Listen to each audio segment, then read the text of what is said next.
بسم اللہ الرحمن الرحیم۔ سرکار دو عالم صلی اللہ علیہ وآلہ وسلم کو معراج تک لے جانے کے حوالے سے براق سے متعلق مستند احادیث موجود ہیں کہ یہ سواری اللہ کریم نے اپنے محبوب کو لانے کے لیے بھیجی تھی۔ مسلم شریف کی ایک حدیث مبارکہ میں واقعہ معراج کے حوالے سے بیان کیا گیا ہے کہ حضرت انس بن مالک رضی اللہ تعالیٰ عنہ بیان کرتے ہیں کہ رسول اللہ صلی اللہ علیہ وآلہ وسلم نے فرمایا، میرے پاس براق لایا گیا، وہ ایک لمبے قد اور سفید رنگ کا چوپایا تھا، گدھے سے بڑا اور خچر سے کم تھا، جس پر زین کسی ہوئی تھی اور لگام ڈالی ہوئی تھی۔ حضور نبی کریم صلی اللہ علیہ وآلہ وسلم کی سواری بننے کی خوشی میں براق رقص کرنے لگا، جس کی وجہ سے آپ صلی اللہ علیہ وآلہ وسلم کا اس پر سوار ہونا مشکل ہو گیا۔ تو حضرت جبرائیل نے اسے کہا، کیا تو حضور نبی کریم کے ساتھ اس طرح کر رہا ہے؟ حالانکہ آج تک تجھ پر کوئی ایسا شخص سوار نہیں ہوا جو اللہ تعالیٰ کی بارگاہ میں آپ جیسا معزز و محترم ہو۔ یہ سن کر وہ براق شرم سے پسینہ پسینہ ہو گیا۔ نبی کریم نے مزید فرمایا کہ براق کا قدم نظر کی انتہا پر پڑتا تھا۔ میں اس پر سوار ہو کر بیت المقدس تک پہنچا اور جس جگہ انبیاء علیہ السلام اپنی سواریوں کو باندھتے تھے وہاں میں نے اس کو باندھ دیا۔ امام الہی رحمت اللہ علیہ فرماتے ہیں کہ معراج کی رات حضور انور صلی اللہ علیہ وآلہ وسلم کی سواریاں 5 طرح کی تھیں۔ مکے سے بیت المقدس تک براق پر، نمبر 2 بیت المقدس سے آسمان دنیا تک نور کی سیڑھیوں پر، نمبر 3 آسمان اول سے 7ویں آسمان تک فرشتوں کے بازوؤں پر، نمبر 4 7ویں آسمان سے سدرۃ المنتہا تک حضرت جبرائیل علیہ السلام کے بازوؤں پر، نمبر 5 سدرۃ المنتہا سے مقام کعبہ قوسین تک رف رف پر۔ واقعہ معراج نبی کریم کی حیات طیبہ کا وہ واقعہ ہے جس سے ان کی ساری کائنات پر برتری روز روشن کی طرح عیاں ہو گئی۔ معراج میں براق حضرت موسیٰ علیہ السلام، نور کی سیڑھی، فرشتوں کی رفتار، جبرائیل امین کی رفتار کے بعد حضور اکرم کی رفتار مبارک کا اگر کوئی اندازہ لگانا چاہے تو اس کے لیے یہ مثال بہتر ہے کہ اگر کوئی شخص 1000 کلومیٹر کی رفتار سے چلنے والے جہاز کی پشت پر بیٹھ جائے اور جہاز کو لے کر اڑے تو اول تو وہ ہوا کے تھپیڑوں کو ہی برداشت نہیں کر سکے گا، دوسرا وہ اس رفتار کی تاب نہ لا سکے گا اور ہوا کی رگڑ سے جل جائے گا۔ مگر آپ دیکھیے کہ نبی کریم کس طرح براق کی ننگی پشت پر سوار ہو کر اس کی ایک ہی چھلانگ میں مسجد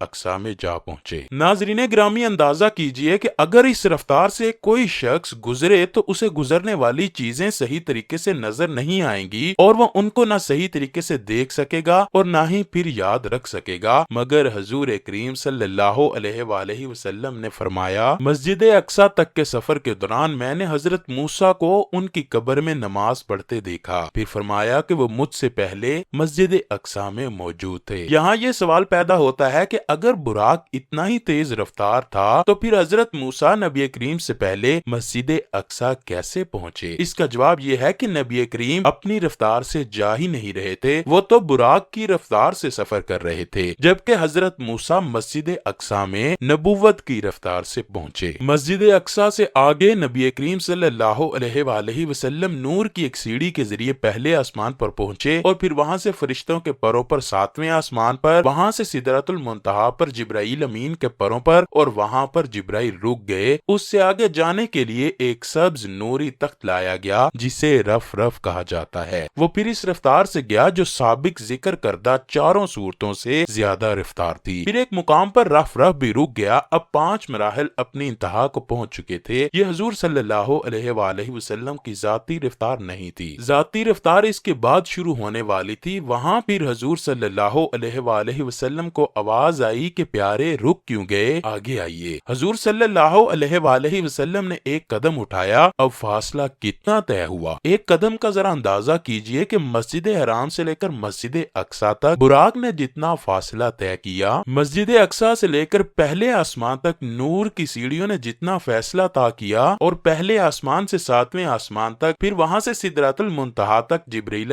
امین اور فرشتوں نے جتنا فاصلہ طے کیا، اور پھر اس کے بعد سبز نوری تخت رف رف جہاں تک گیا، ٹوٹل ان 5 مراحل میں جتنے فاصلے طے ہوئے، حضور صلی اللہ علیہ وآلہ وسلم کے ایک قدم اٹھنے سے اتنے فاصلے طے ہو گئے۔ اب یہ رفتار تھی حضور اکرم صلی اللہ علیہ وآلہ وسلم کی۔ پھر ہر قدم میں اتنا فاصلہ طے ہوتا ہوتا جتنا پیچھے قدموں سمیت فاصلہ طے ہو چکا ہوتا۔ مشہور سائنسدان آئنسٹائن نے اپنے علم سے پوری دنیا کو حیران کیا ہے، تو اسی کے مطابق دنیا میں سب سے تیز زیادہ روشنی کی رفتار ہے۔ اگر انسان اس کو خلا میں استعمال کرے تو یہ بڑی تیزی کے ساتھ حرکت کرتی ہوئی نظر آئے گی۔ اس لیے جو شخص روشنی کی رفتار سے سفر کرتا ہے تو اس کے لیے وقت رک جاتا ہے۔ مثال کے طور پر آپ کسی تیز رفتار ٹرین میں سفر کر رہے ہیں، اگر اس کی رفتار کم ہو تو وہ آپ کو نظر آئے گی، اگر اس کی رفتار حد سے زیادہ تیز ہو جائے تو وہ آپ کی آنکھوں سے بڑی تیزی سے گزر جائے گی، جس کے گزرنے سے آپ کو اس کی رفتار کے بارے میں علم ہی نہ ہوگا۔ اس پر سفر کرنے والے کے لیے وقت رک جائے گا۔ اس کو سائنسدانوں نے وقت کی ڈیوریشن کا نام دیا ہے۔ برق کے معنی روشنی کے ہیں اور روشنی کی رفتار 1 سیکنڈ میں 3 لاکھ کلومیٹر ہے، یعنی کہ روشنی اس دنیا کے گرد 1 سیکنڈ میں 7 چکر لگا سکتی ہے۔ برق کی جمع براق ہے۔ جب روشنی کی اتنی سپیڈ ہے تو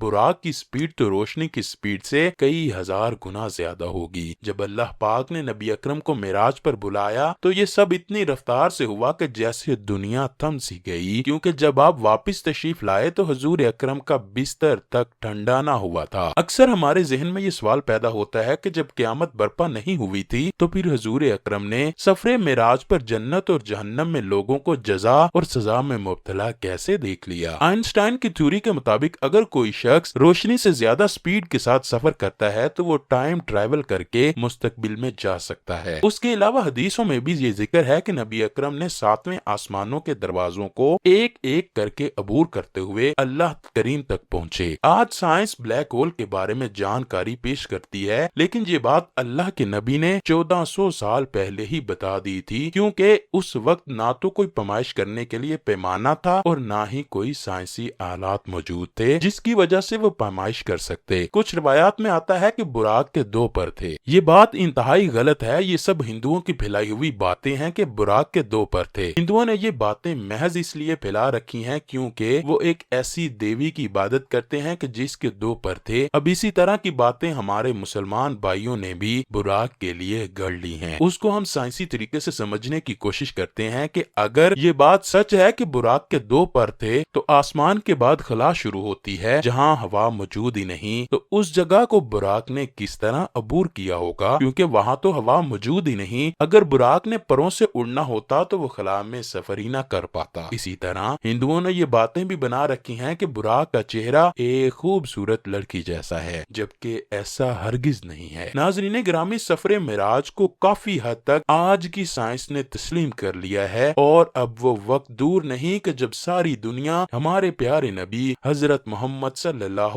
علیہ وآلہ وسلم کے اس پیارے معجزے کو سچا کہنے پر مجبور ہو جائے گی۔ اللہ اکبر۔ اللہ کریم مجھے اور آپ کو نیک عمل کرنے کی توفیق دے، ہمیں نبی کریم صلی اللہ علیہ وآلہ وسلم سے سچا و پکا عشق عطا فرمائے۔